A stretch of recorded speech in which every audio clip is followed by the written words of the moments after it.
मंगलम कुंद कुंदाद्यो जैन धर्मोस्तु मंगलम। सर्वमंगल मांगल्यम सर्वकल्याणकाय प्रधानां सर्वधर्माणां जैनं जयतु शासनम्। जैनं जयतु शासनम्।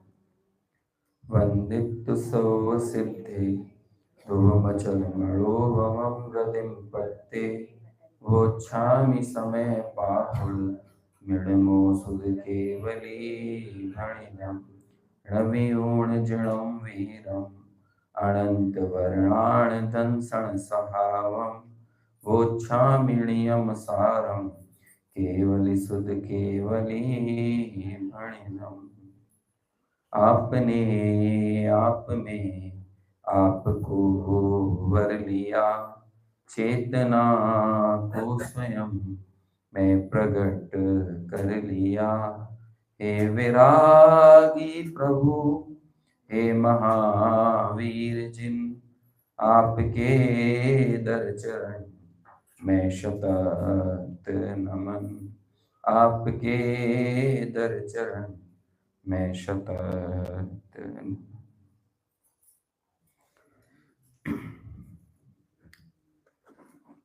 नियमसार ग्रंथ के आधार से अपनी चर्चा चल रही है।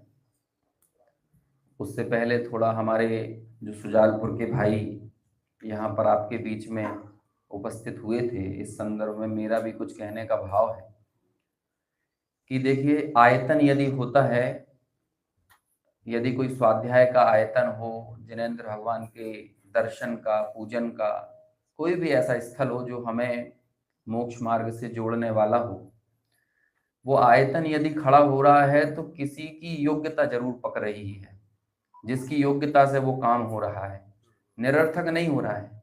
हो सकता है आज के लोगों के मन में विचार आ रहा हो, लेकिन वो वर्तमान का विचार भविष्य की पीढ़ी के लिए समझ लो उनको पोषित और पल्लवित करने का काम करेगा। हमारे भोपाल नगर में एक सतपथ स्वाध्याय भवन अरेरा कॉलोनी में बनाया, साल डेढ़ साल तक वहां पर कोई गतिविधि सुचारू रूप से नहीं चल रही थी, लेकिन उसके बाद चूंकि वो भवन बना था, एक स्थल था, तो बाद में वहां पर गतिविधि शुरू हुई। पहले हमारे यहाँ समाधि तंत्र का स्वाध्याय अनवरत पूरा हुआ, अभी समय सार लगभग 1-1.5 साल से चल रहा है, और 30-35 लोग जो पहले उस आसपास के एरिए के इस मार्ग से दूर थे, बहुधा लोग, वे सब ऐसे नए नए लोग वहां पर जुड़ते हैं।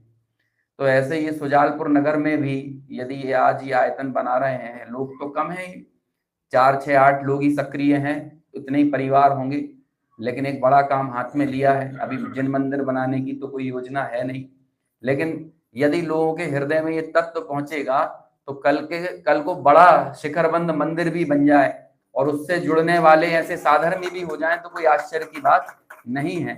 क्योंकि यदि कोई कार्य हो रहा है, ऐसा कहा जाता है, यदि आपके पास विचार है तो समर्थकों की चिंता मत करें।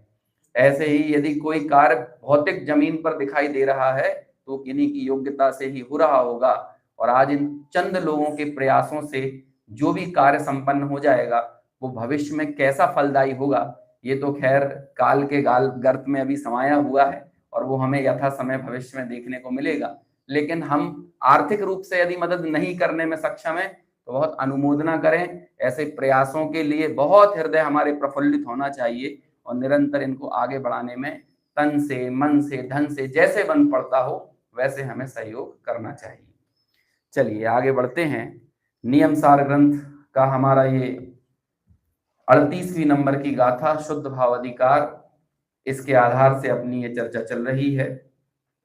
गाथा के ऊपर कल 2 सत्रों में हमने इस गाथा के भाव को समझा था। एक बार गाथा पाठ कर लेते हैं ताकि व्याख्यान की स्थापना हो जाए। व्याख्यान में जो चर्चा होने वाली है, जैसे हम पूजन में स्थापना का छंद पढ़ते हैं, ऐसे ही जिस विषय पर हम चर्चा करने जा रहे हैं उसका एक बार पाठ करके हमारी भाव भूमि को उस विषय के लिए स्थापित कर लेना चाहिए। थोड़ा सा आप अपने गर्दनों को घुमाना पड़ेगा, जिनके पास ग्रंथ नहीं है तो आपको बगल की स्क्रीन पर गाथा दिख जाएगी। थोड़े से फॉन्ट बड़े हो जाए तो और अच्छा है ना। ताकि दूर से भी उन्हें देखा जाना संभव हो। गाथा मूल गाथा निकालिए, फिर उसके बाद अनुवाद। जीवादि बहिर्तच्चम हेयमुवादेयमप्पणो अप्पा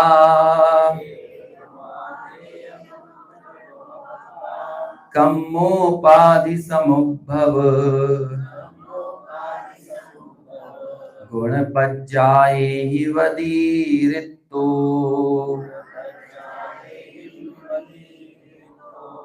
अनुवाद।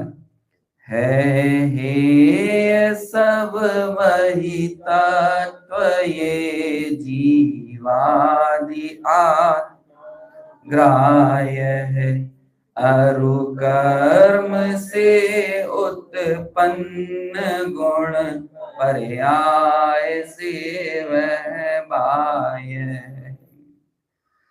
टीका की शुरुआत कल हम कर चुके थे और जिसकी पहली पंक्ति ये थी, यहाँ हे और उपादेय तत्व का व्याख्यान किया जा रहा है, या हे और उपादेय तत्व के स्वरूप का कथन है। बचपन की पाठशालाओं में आप लोगों ने पढ़ा होगा, जब हम हे और उपादेय की चर्चा करते थे, थोड़ा सा सफोकेशन हो रहा है पीछे लोगों को, है ना।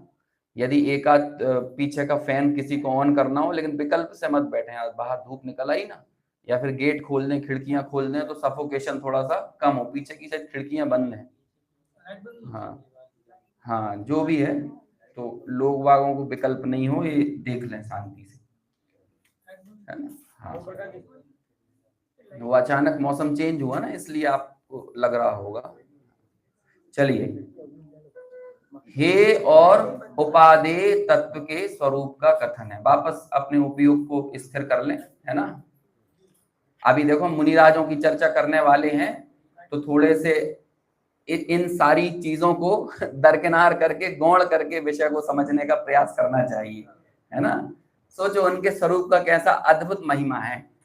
हम भजन तो गा लेते हैं झांझर मजीरे के ऊपर, संत साधु बन के विचरूं वह घड़ी कब आएगी, लेकिन जरा एक बार समझो तो सही, उन संत साधुओं का, उन निर्ग्रंथ दिगंबर मुनिराजों का स्वरूप क्या है।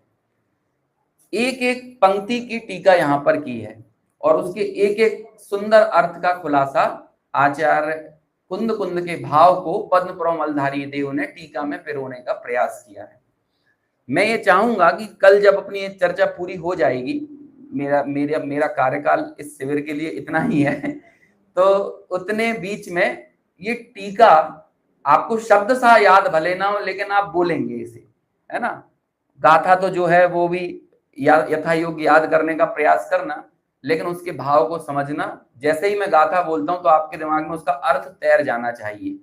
जीवादि बहिर्तच्चम हेयम उपादेयम अपणो अप्पा। आत्मा के लिए आत्मा उपादेय है और जीवादि सब बहिर्तत्व हैं, हे हैं।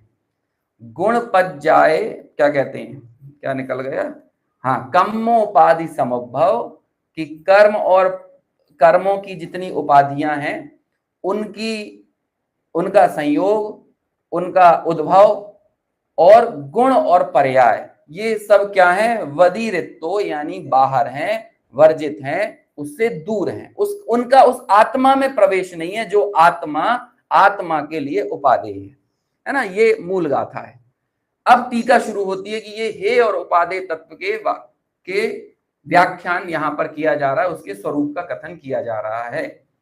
तो हमने जो पाठशालाओं में अभी तक हे और उपादेय तत्व के बारे में पढ़ा था, तो क्या पढ़ा था, हम पढ़ते थे ना, ऐसे बच्चे सारे से पढ़ते हैं, जीव अजीव, जीव अजीव, है ना। और फिर उसके बाद कहेंगे आश्रवबंध, ऐसा जीव अजीब ऐसा करते हैं ना, जीव अजीब, जीव अजीब, और फिर आश्रवबंध, है ना।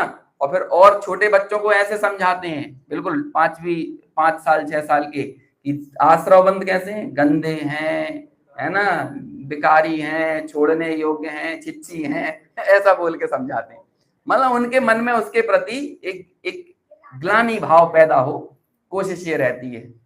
उपादेय बुद्धि, और फिर संबर, हमारा सुर भी बहुत शांत हो जाता है, निर्जरा, और फिर जोश आ जाता है, मोक्ष ऐसा बच्चों को सिखाते हैं। और फिर हम उसका ही व्याख्या करते हैं कि भाई आश्रव बंद हे हैं, संबर निर्जरा एक देश उपादेय है और मोक्ष परम उपादेय है। लेकिन अब बात थोड़ी सी आगे बढ़ रही है, ये तो आपने नर्सरी में सीख के आए थे, है ना। लेकिन अब यहां पर क्या चल रहा है, हेयम, हेयम में क्या क्या आएगा, तो कहते हैं जीव, अजीव, आश्रव, बंध, संबर, निर्जरा, मोक्ष, इन सातों तत्व संबंधी विकल्प। इसे बंद करिए, फोन आ रहा है ये रिकॉर्डिंग वाले फोन में। ये सातों तत्व संबंधी विकल्प, ये सात तत्व के विचार, जब तक विचारणा बनी हुई है, विकल्प बने हुए हैं, इसको जब आप रिकॉर्डिंग पे लगाएं तो उसमें एक नो डिस्टर्ब वाला ऑप्शन होता है, डू नॉट डिस्टर्ब, उसे क्लिक कर दोगे तो रिकॉर्डिंग के समय या किसी भी समय किसी का फोन नहीं बजेगा, है ना।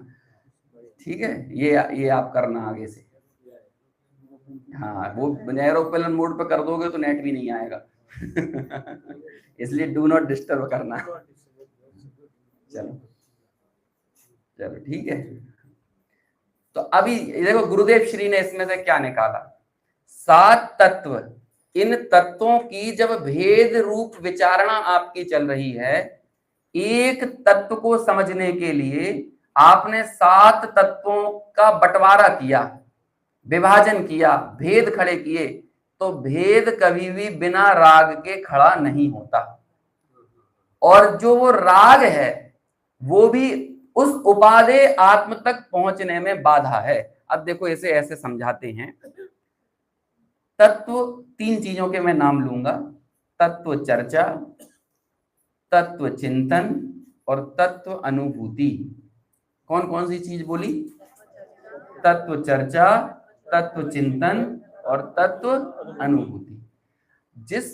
जो मैंने अंतिम शब्द बोला है तत्व अनुभूति, ये जो अनुभूति होती है किसकी होती है, ये भेद रूप सात तत्वों की होती है कि अभेद तत्व की होती है।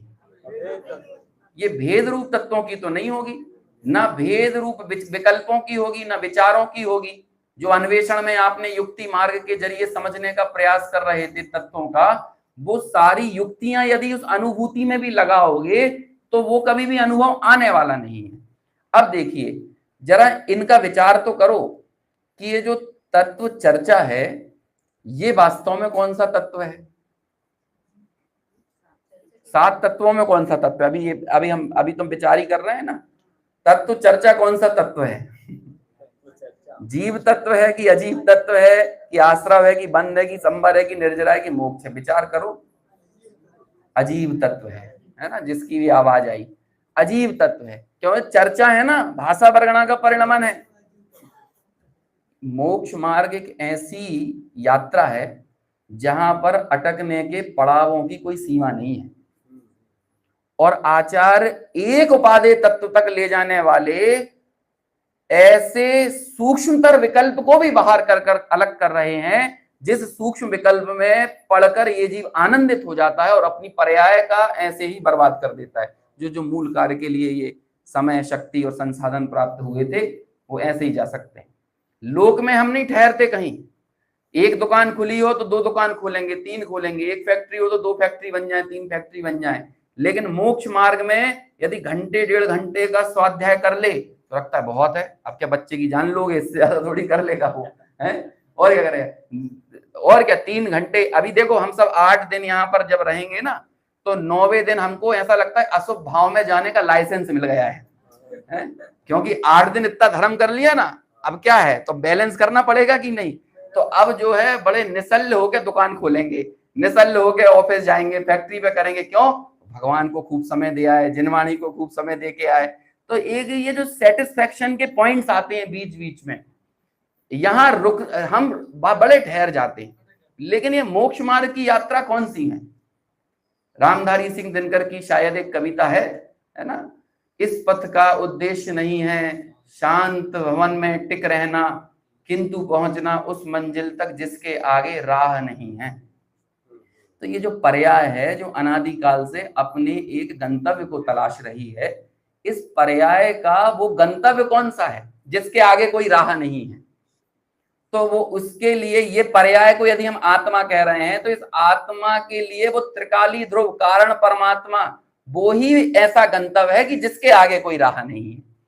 तो जब ये पर्याय मात्र वहीं पर विश्राम पाए और फिर अपनी अस्थि को भी भूल जाए और पूर्ण रूपेण उस गायक में ही तन्मय होकर अपना सुर बदल ले और पूछो तुम कौन, तो कहे मैं पर्याय नहीं, बोल पर्याय रही है लेकिन बोल रही है मैं पर्याय नहीं, मैं तो त्रिकाली द्रव्य हूं। ये उसका वो ठिकाना है जिसके आगे कोई राह नहीं है। और उसके पहले जितने भी स्थल हैं, और यदि आपको लग रहा है कि हाँ हम ये विश्राम स्थल है, इतना कर लिया तो बहुत है, इतना कर लिया तो पर्याप्त है, तो कहते हैं नहीं भैया ऐसा मत करना। लोगों के मन में भ्रांतियां बहुत हैं। ऐसा लगता है कि जो पूजा पाठ करते हैं वो तो व्यवहाराभासी हैं और जो स्वाध्याय करते हैं वो निश्चयाभासी हैं। ऐसा नहीं है। इन क्रियाओं से व्यवहाराभास और निश्चयाभास तय नहीं होगा। और यदि वो व्यवहाराभास है तो इस क्रिया में संतुष्ट होना ये भी व्यवहाराभास है। समझ में आया ना?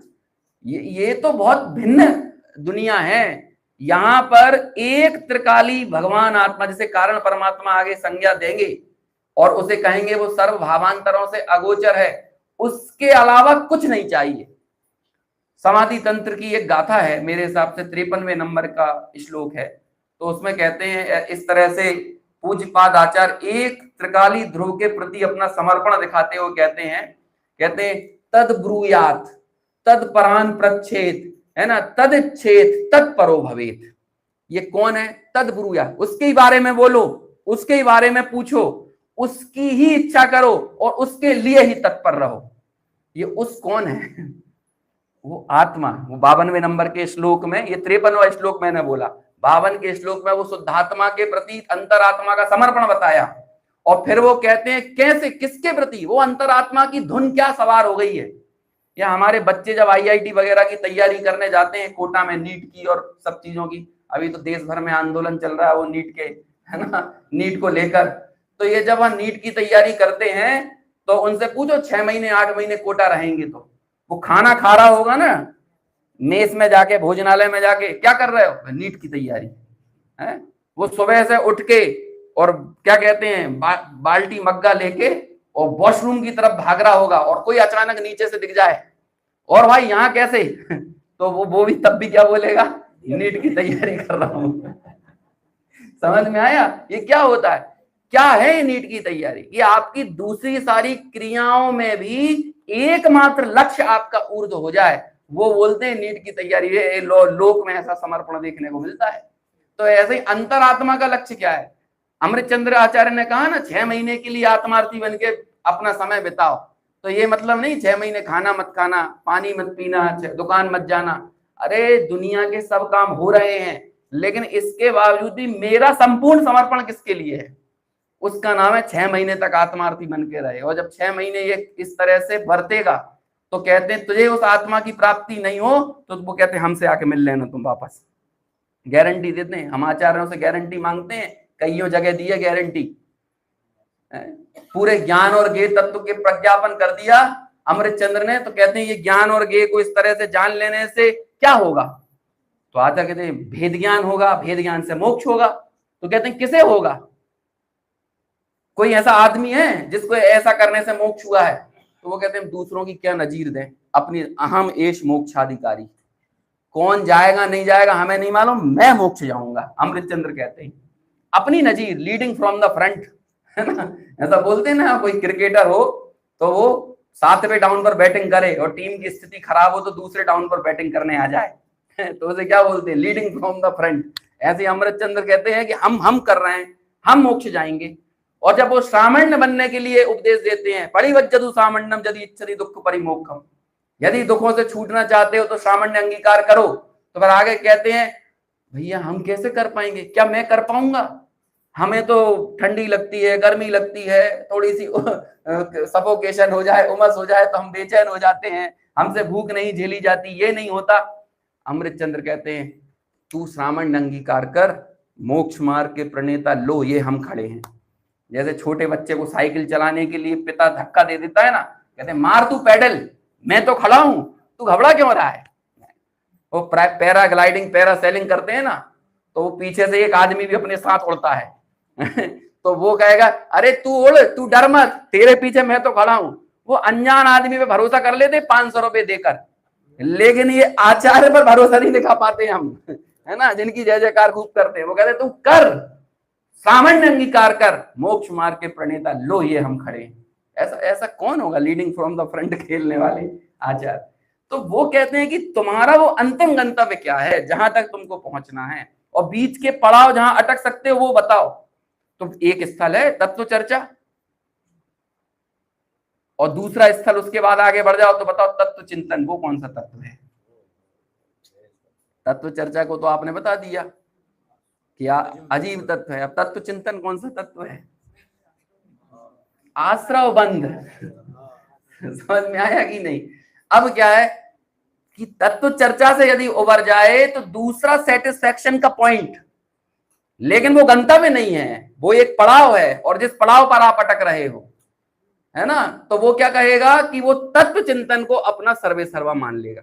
अब बड़ी दिक्कत होती है लोगों को, जब ये बात सुनाओ तो कहते हैं बताओ तत्व चर्चा तक बड़ी मुश्किल से तो हम पहुंचे हैं, अभी आप इसको ही हे कहने लगे, फिर थोड़ा इस तत्व का चिंतन करने लगे हैं, आप इसको हे कहने लगे। तो कहते हैं अरे हम नहीं कह रहे, जब तुम सही मायने में तत्व चिंतन करोगे तो वो तत्व चिंतन अपने को हे कहता हुआ ही प्रवर्तेगा। अब सुनो एक और बात, आगे बढ़ते हैं। तत्व चर्चा की खूबसूरती उसके मिट जाने में है, लेकिन तत्व चर्चा भोगों की चर्चा में जाकर ना मिटे, तत्व चर्चा तत्व चिंतन में जाकर मिटे तो खूबसूरती है। हम सुनेंगे तत्व चर्चा है तो फिर कौन सी चर्चाओं में लग जाएंगे, और तत्व चर्चा ही अपनी उपस्थिति में ये कह रही है कि मेरे में कोई रत मत हो जाना, और ये हम कर ही रहे हैं ना। अभी तत्व चर्चा में ही तत्व चर्चा को संतुष्टि का स्थल नहीं बता रहे ना।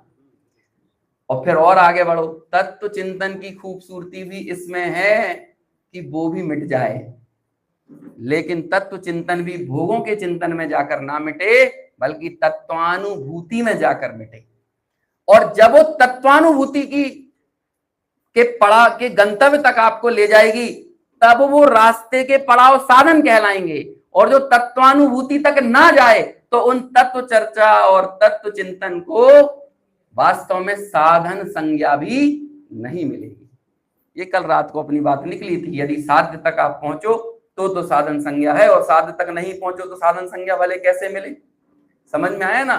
तो यहां कह रहे हैं कि वो जो 7 तत्व, जिसे तुमने अन्वेषण के काल में हमने उन्हें उपादेय कहा था और सम्यक दर्शन का कारण कहा था, लेकिन यदि वो 7 तत्वों का विकल्प विद्यमान है, गुरुदेव श्री ने अपने व्याख्यान में इस विषय की बहुत सुंदर चर्चा की है कि वो 7 तत्व संबंधी जो राग है, वो जो विकल्प है, वो विकल्प के साथ वो आत्मा आपको उपादेय नहीं लगेगा, फिर वो राग ही आपको उपादेय लग रहा है। वो बीच की कड़ी जरूर थी, वो पड़ाव था, और तत्वानुभूति के तरफ जब आपके कदम आगे बढ़ रहे होंगे तो वहां पर तत्व चर्चा का पड़ाव भी मिलेगा और तत्व चिंतन का पड़ाव भी मिलेगा। लेकिन जो उस पड़ाव को गंतव्य मान लेगा वो कभी गंतव्य पे नहीं जा पाएगा। समझ में आया कि नहीं। जैसे कि आकषाय यानी वीतराग भाव की तरफ बढ़ने वाले कदम रास्तों में मंद कषाय के पड़ावों से गुजरते हैं, लेकिन जो कदम उस मंद कषाय को ही अपना गंतव्य मान ले, वो क्या कभी वीतराग भाव तक पहुंच पाएंगे।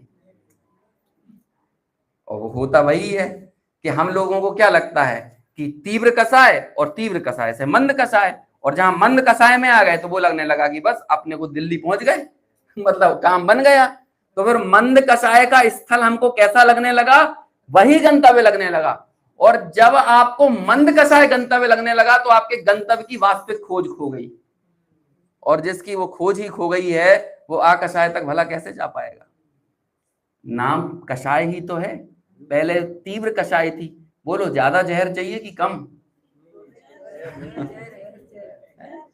समझ में आया कि नहीं। लेकिन ये होगा कि जब आप आकषाय भाव की तरफ बढ़ोगे तो रास्ते में मंद कषाय का स्थल आएगा, लेकिन वो मंद और मंद कषाय उस काल में वर्तने वाले वीतराग भाव के साथ, यथा योग्य वर्तने वाले वीतराग भाव के साथ उस मंद कषाय को भी चारित्र संज्ञा मिल जाएगी। लेकिन गलत फहमी में मत रहना, नयों को समझना, विवक्षाओं को जानना, वो भी समझा रहे हैं हमारे निखिल भाई, जानना वो संज्ञा उसके ऊपर उपचार आ जाएगा। लेकिन उपचार आने के बावजूद भी बारातियों को भी माला पहना रहे हैं, उन्हें भी खीर पूड़ी खिला रहे हैं, लेकिन उन सबकी खीर पूड़ी इसलिए क्योंकि वो बर के साथ आए हैं।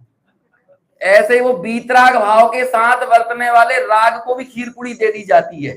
समझ में आया? और उसे भी चारित्र संज्ञा मिल जाती, चारित्र कहते हैं, लेकिन सच्चाई क्या है उस व्यवहार चारित्र की? इसके बाद है शुद्ध भाव अधिकार के बाद व्यवहार चारित्र अधिकार। उसकी सच्चाई क्या है? बीतराग भाव के साथ यानी निश्चय चारित्र के साथ वर्तने वाले आचारित्र को व्यवहार चारित्र कहा जाता है। समझ में आया? क्योंकि आप विचार तो करो, यदि वो शुद्ध भाव ना हो, यदि वो निश्चय चारित्र ना हो, और उसकी अनुपस्थिति में यदि वही क्रियाएं रहें, यदि वो जैसे वही आचरण रहे, तो उसे तो वही आचार कुंद कुंद कहते हैं। ये तो बाल तप है, बाल व्रत है, ये तो बाल मरण है, और सब इस तरह से उसकी एक तरह से उपेक्षा कर देते हैं। लेकिन वही यदि बीतराग भाव के साथ होता है तो फिर उसी को क्या कह देते हैं? ये तो चारित्र है, चारित्र संज्ञा है। लेकिन ये समझदारी तो हमें दिखाना पड़ेगी ना। ऐसे ही पूर्ववर्ती साधन उनको भी उपादेय कह दिया जाता है, और उस एक त्रिकाली आत्मा के लक्ष्य से प्रकट होने वाली पर्यायों को भी उपादेय कह दिया जाता है। लेकिन आप विचार करो, यदि वो प्रकट पर्याय अपनी उस पर्याय पर ही दृष्टि करे तो फिर वो कभी जिंदा रह पाएगी या वो खुद भी मर जाएगी। यदि निर्मल पर्याय पर ही पर्याय की, यानी जो प्रकट ज्ञान की पर्याय है ना, समझ लो श्रद्धा की, ज्ञान की, चारित्र की, यदि वो पर्याय उस प्रकट पर्याय को लक्ष्य में ले ले तो कहते हैं वो निर्मलता ही नहीं रहेगी। वो निर्मलता का कारण वो पर्याय नहीं है, वो निर्मलता का कारण वो कारण परमात्मा है जिसकी तरफ यहां पर दृष्टि की जा रही है। और उस कारण परमात्मा को कहा है आत्मा को आत्मा उपादेय है। और जब एक उपादेय है तो बाकी सब क्या हो गए?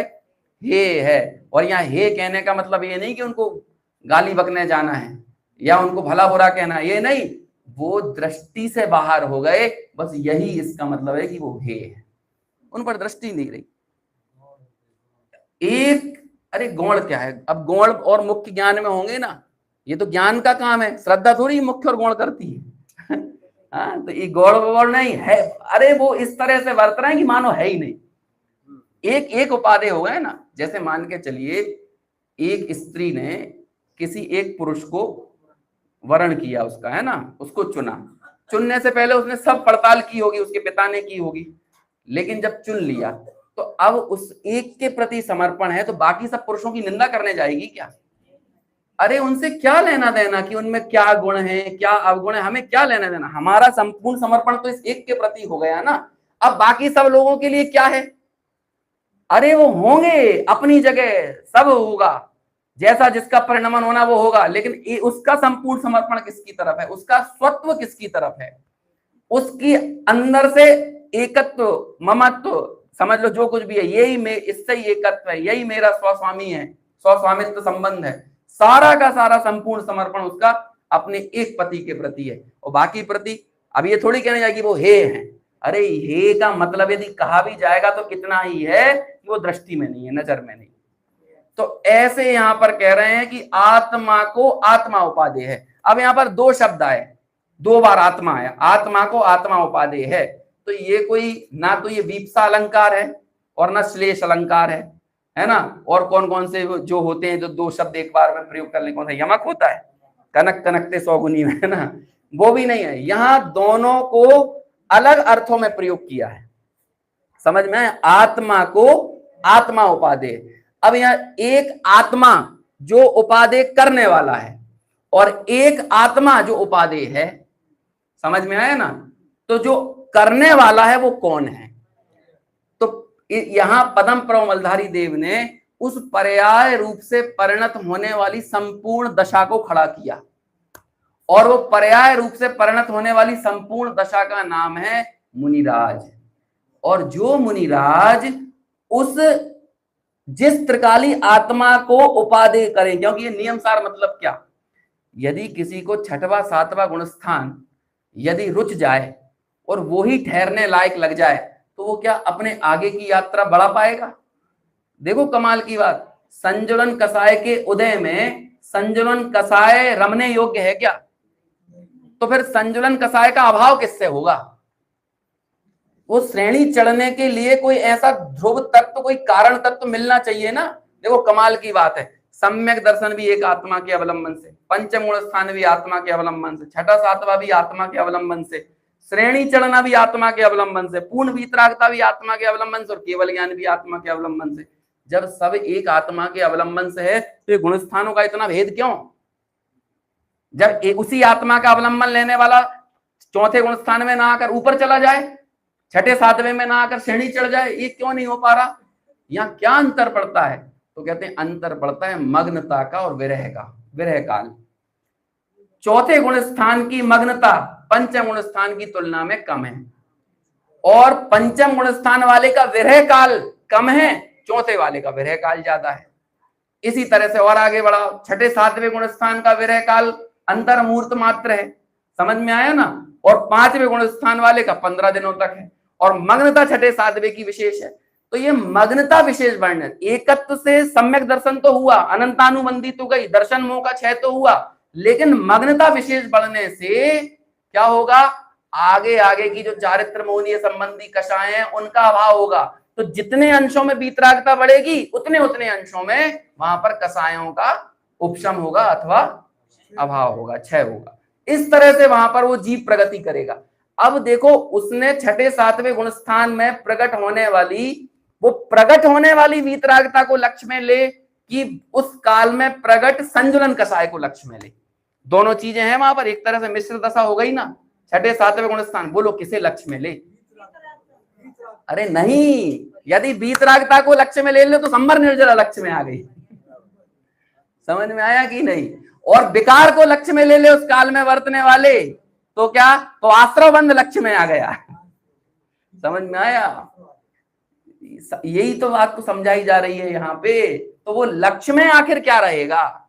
उन मुनि जो जिसके बल पर श्रेणी चढ़ेंगे वो प्रगट वीतरागता लक्ष्य में नहीं रहेगी, क्योंकि प्रगट वीतरागता वो एक पर्याय है, समझ में आया? वो संबर नहीं, बल्कि उस वीतरागता का कारण कोई पड़ा हुआ है ना।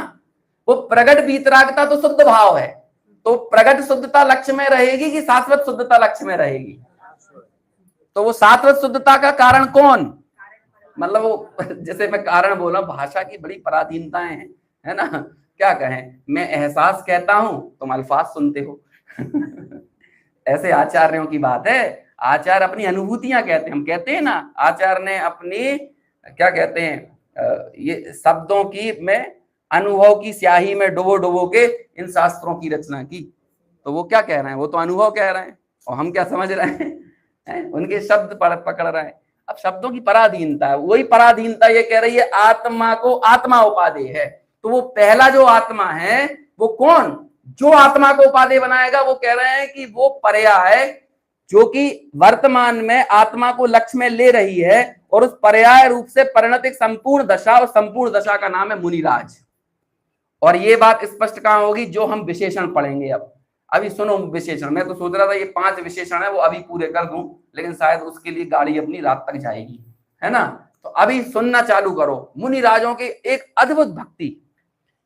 एक मुनिराज जब मुनिराज को देखते हैं, उस पूरी मुनि परंपरा को देखते हैं, अपने गुरु को देखते हैं, टीकाकार मुनिराज आचार्य कुंद को देखते हैं, उनकी अंतःपरिणति को खंगालने की कोशिश करते हैं, तो उनके बारे में क्या कहते हैं? ये विशेषण यहां पर दे रहे हैं। सबसे पहला विशेषण, यदि आपके यहां पर पल आगे बढ़ा दीजिए, एक बार आप देख लीजिए, बाकी आप मत देखिए, फिर सुनिए, है ना? सहज वैराग्य रूपी महल के शिखर का जो शिखामणि है, पहला विशेषण। और इस तरह के विशेषण पद्मप्रभु मलधारी देव ने कई बार प्रयोग किए हैं यहाँ पे। पहला विशेषण क्या है? सहज वैराग्य रूपी महल के शिखर के शिखामणि। ये सहज वैराग्य क्या है? अभी बात चल रही थी पिछले व्याख्यान में, सम्यक दृष्टि की 2 ही ताकत हैं, एक ज्ञान और एक वैराग्य। तो ये सहज वैराग्य क्या है? ये सहज क्या है? देखो लोक में हम बोलते हैं अग्रज, अनुज, क्या मतलब होता है इनका? जो पहले जन्मा हो वो कौन कहलाता है? और जो बाद में जन्मा हो वो? और जो सहज होगा वो कब होगा? जो साथ में जन्मा हो। समझ में आया ना? जो साथ में जन्मा हो। ऐसे ही स्वसंवेदन के साथ में जो जन्मा हो, आत्मानुभव के साथ में जो जन्मा हो, सम्यक दर्शन के साथ में जो जन्मा हो, वो क्या कहलाता है? सहज वैराग्य। समझ में आया? एक बहुत अच्छा सूत्र आता है 7वें अध्याय का, शायद 12वें नंबर का सूत्र होगा, जहां पर ये प्रश्न किया, ये महाव्रत के पालन करने की ताकत कहां से आ जाती है? पहले अणुव्रत महाव्रत की चर्चा हो गई, कहते हैं कैसे ताकत आ जाती है ये अणुव्रत महाव्रत को पालन करने की? तो उसका क्या उत्तर देते हैं? अच्छा, किसी को याद है? अध्याय 7 सूत्र 12 मालूम क्या कहते हैं वहां पे आचार्य? जगत काय, क्या नाम है बोलना भाई? हाँ, जगत काय स्वभाव हुआ संवेग वैराग्यार्थम। क्या कहते हैं? जब जगत और काय के स्वभाव का विचार करते हैं ना, तो खुद ही संवेग और वैराग्य पैदा होता है। आप एक बार जगत के स्वरूप को समझो तो सही। जिन बच्चों को मेरा मेरा कर रहे हो, जिस परिवार को, पत्नी को, है समझ में आया, ये शरीर को, इन संयोगों को, जिनको मेरा मेरा करके अपने पास रखना चाह रहे हो, जरा एक बार इनका विचार तो करो। और जब ये वैराग्य पैदा होता है तो इस वैराग्य को हवा देने का काम करती है अनुप्रेक्षा, 12 भावनाएं।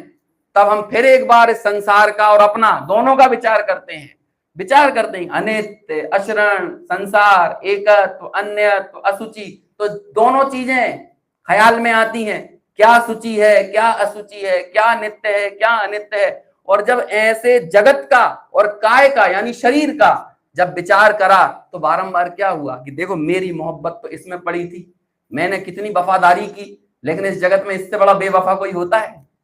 जरा सा पानी बदल जाए, है, जरा सा मौसम बदल जाए, थोड़ा सा खान पान हट जाए, तो हमने तो कितना प्यार किया इसको सही रखने के लिए, लेकिन ये अपनी क्या कहते हैं, अपने मूल स्वरूप में लौट आता है ना, पूर्ण गलन स्वभाव की तरफ निकल के आ जाता है सामने। क्या करते हो आपने? क्या कौन व्यक्ति है जो बीमार होना चाहता है?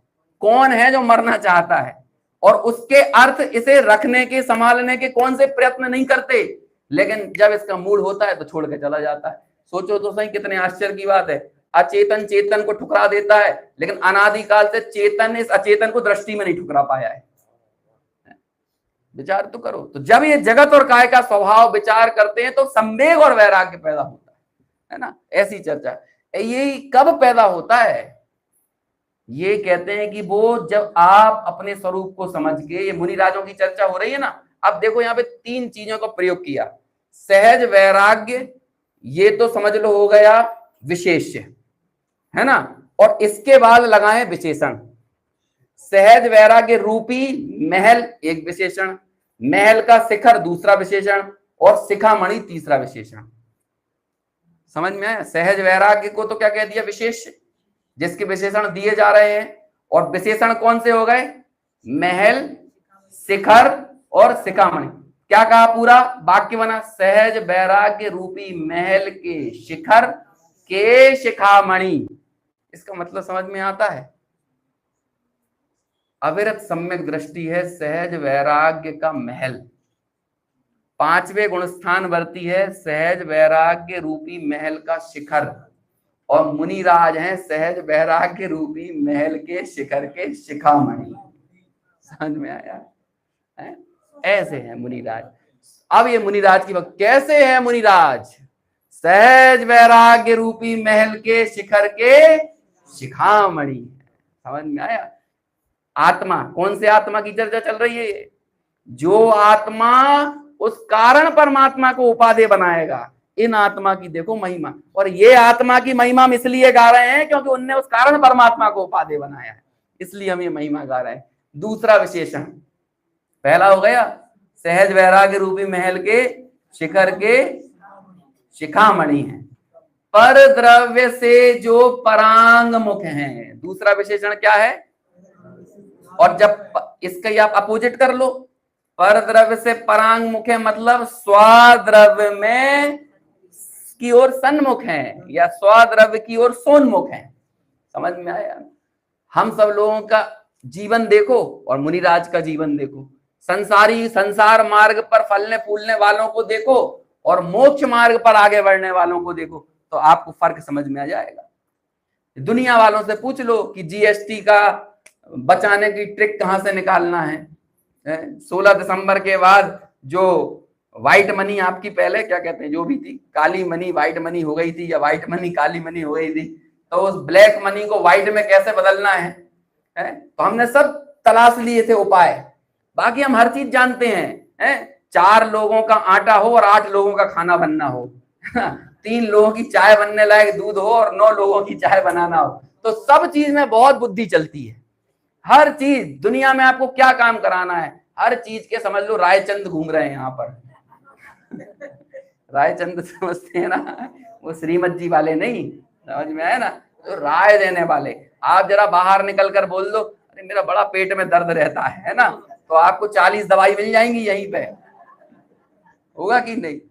तो इन सारे जगत के जीवों की पर द्रव्य में, पर द्रव्य की तरफ परांगमुख है। आगे एक विशेषण और आने वाला है, स्वद्रव्य में जिनकी बुद्धि तीक्ष्ण है। ये विशेषण 3 नंबर का ही है शायद, इसके बाद है ना, नहीं और आगे है, और आगे मिलेगा, है ना, 5वां विशेषण है शायद। हम सबकी बुद्धि तो किसमें तीक्ष्ण है, पर द्रव्य में। उनमें हम बहुत सब नुक्स निकालना जानते हैं, उसमें खूबियां बताना जानते हैं, लेकिन स्वद्रव्य के प्रति अत्यंत प्रमाद से भरे हुए हैं। आत्मा की बात ऐसे सुनते हैं जैसे वो सत्य में नहीं हो, और जिन कल्पनाओं को हमने अत्यंत सत्य मान रखा है उसमें हमारी बुद्धि ऐसे पनपती है जैसे इनकी स्थिति अनादि अनंत हो। और देख लो आप अपने जीवन की योजनाओं का मूल्यांकन करके देखना, योजनाओं से पता चल जाएगा कि भाई ये जीव ऐसे योजना बना रहा है जैसे ऐसे अनंत काल तक जीना हो। 80-85 साल की उम्र भी हो जाए तो भी सेविंग ऐसी होती है जैसे और 85 जीना हो अभी।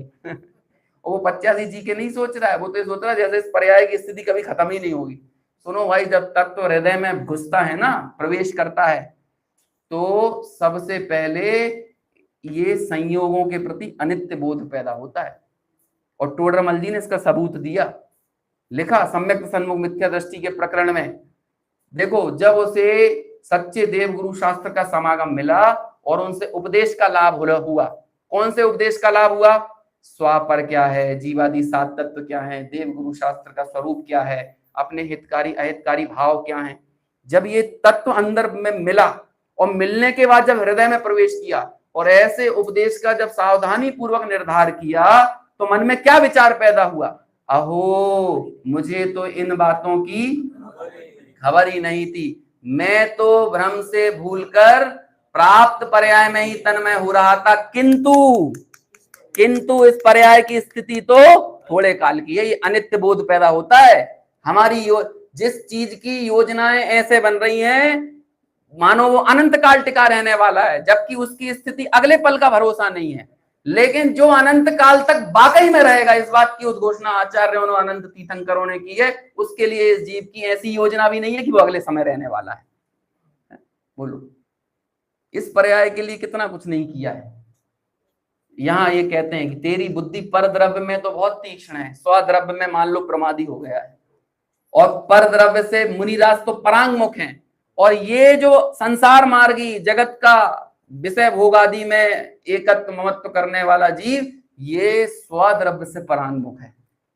दोनों ही चीजें बता रहे हैं। यदि एक तरफ मुनिराज का चित्र खींच रहे हैं तो दूसरी तरफ विषयासक्त का, है ना, मिथ्या दृष्टि का, समझ लो हम सब का, उस अज्ञान का चित्र भी सामने खींचा जा रहा है कि देख लो कि एक तरफ ये है और दूसरी तरफ इस संसार में एकत्व ममत्व रूप से प्रवर्तने वाला जीव है।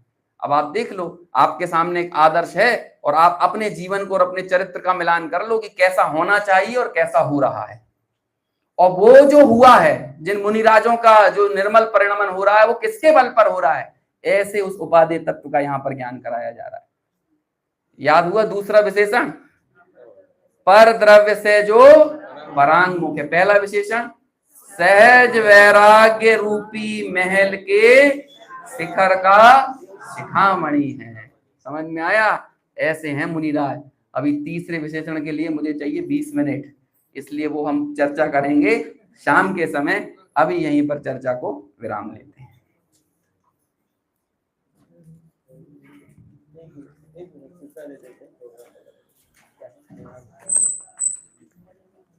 अभी हमने बहुत ही सुंदर नियम सार जी की प्रसिद्ध गाथा जीवानी वही दंशम हेयम उपाधि अपनो अपा उसकी